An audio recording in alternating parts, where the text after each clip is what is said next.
1948, David Ben-Gurion officially announces the Israeli Declaration of Independence. 1949, the United Nations proposed an armistice that was intended to end the hate between Israel and Palestine by establishing national borders for Israel. However, Israel's neighbors refused to officially recognize the new country. According to many, the conflict started because of many controversies, including validity of the Jewish right to homeland and religion, Israeli occupation of Palestinian land, establishment of Jewish settlements, Palestinian demand for an independent state, acts of terrorism, and Israeli violence towards Palestinians. Since the Arab states could not control the Palestinian guerrilla groups, the Arab states created the Palestinian Liberation Organization in 1964. They believed that the PLO would allow some control over Palestinian activities. Battles never ended, nor did the hostilities between the two groups, and thus the Arab-Israeli conflict arose. November 29, 1947.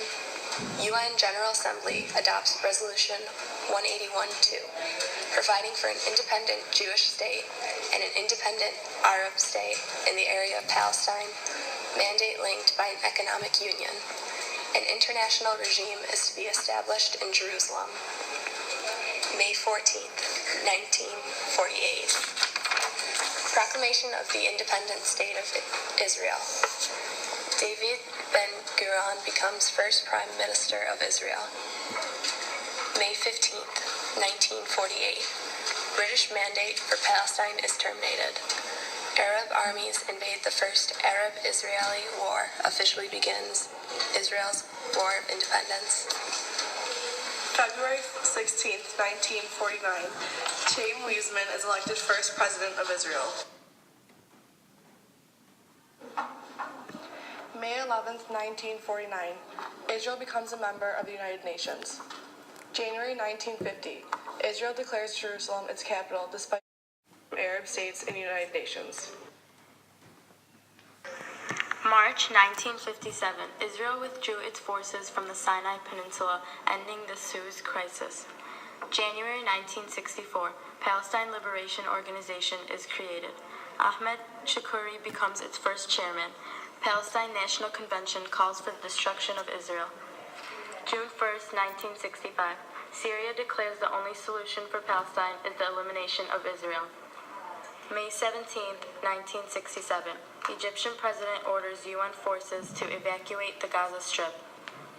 May 20th, 1967, Egypt unites the 111 other Arab nations. Syria and Iraq openly called for the destruction of Israel. In October 12, 1967, sea-to-sea missiles fired from the Egyptian boat sinks the Israeli destroyer Eilat. In November 22, 1967, UN General Assembly Resolution 242 is adopted. In August 7, 1970, war of attrition is ended by a ceasefire. September 1970, Jordan civil war between armed forces and the PLO takes place. October 1973, Yom Kippur War. October 1973, the Fourth Arab-Israeli War.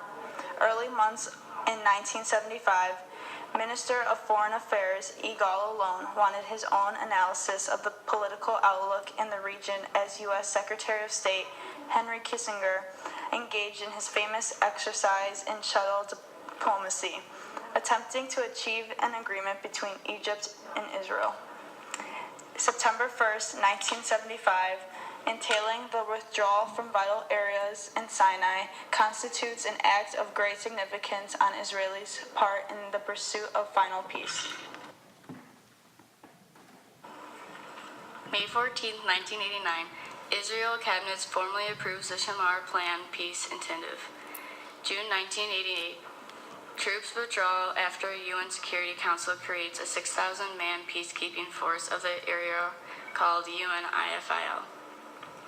March 1979, Israel returns to the Sinai Peninsula to Egypt.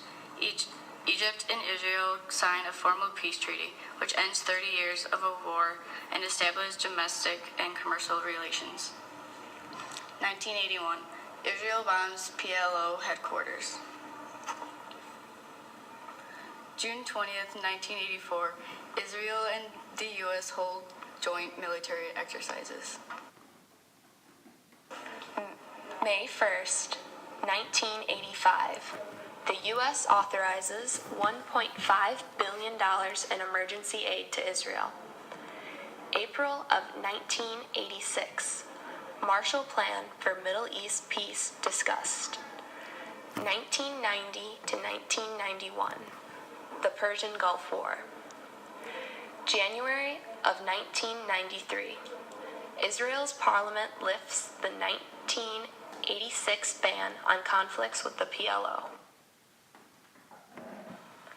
January 17, 1997, under the leadership of Prime Minister Benjamin Netanyahu, Israel hands over 80% of the West Bank town of Hebron to Palestinian rule, but holds on to the remainder where several hundred Jewish settlers live among 20,000 Palestinians. October 23, 1998, Israeli Prime Minister Benjamin Netanyahu signs the Wye River Memorandum. May 19, 1999, Labour Party leader Ehud Barak is elected Prime Minister of Israel. Israel and the Palestinian Authority signed a revised deal based on the stalled Wye River Accord aimed at reviving the Middle East peace process. Prime Minister Barak announces plans to pursue peace with Palestinians, establish relations with Syria, and end the war in southern Lebanon with Hezbollah guerrillas. November 8, 1999, final status talks resumed between Israel and the Palestinians.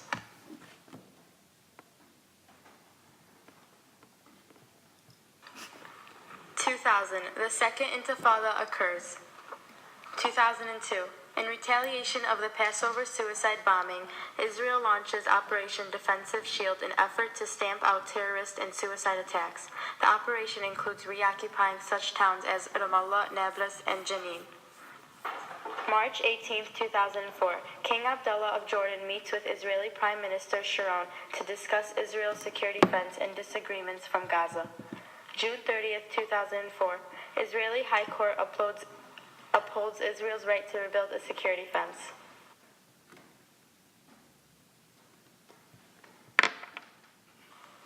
August 17, 2005, forcible evacuation of Jews in Gaza begins. It seems that my life is continuing as usual. I'm trying to feel the strength from the routine, but truth is, life hasn't been normal at all. When the riot started, I tried to stock up on food and baby formula, just in case we needed to go down to the bomb shelters. When I went to buy the diapers, everything was sold out. I had to buy ones 2 sizes bigger. Better to have them around, just in case.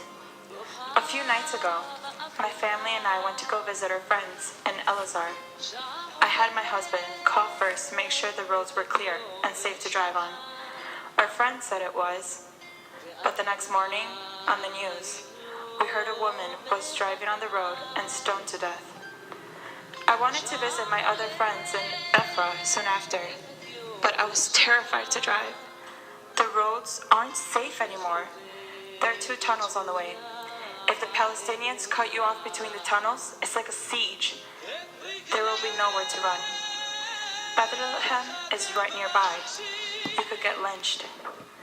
Monday evening, I went to the bat mitzvah for one of my friend's daughters.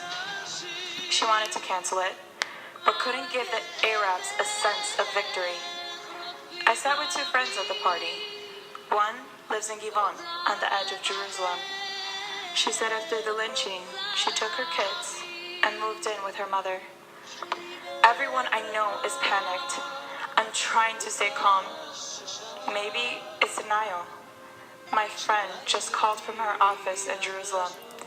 She can't get home and will probably sleep there tonight, which means she'll probably be stoned.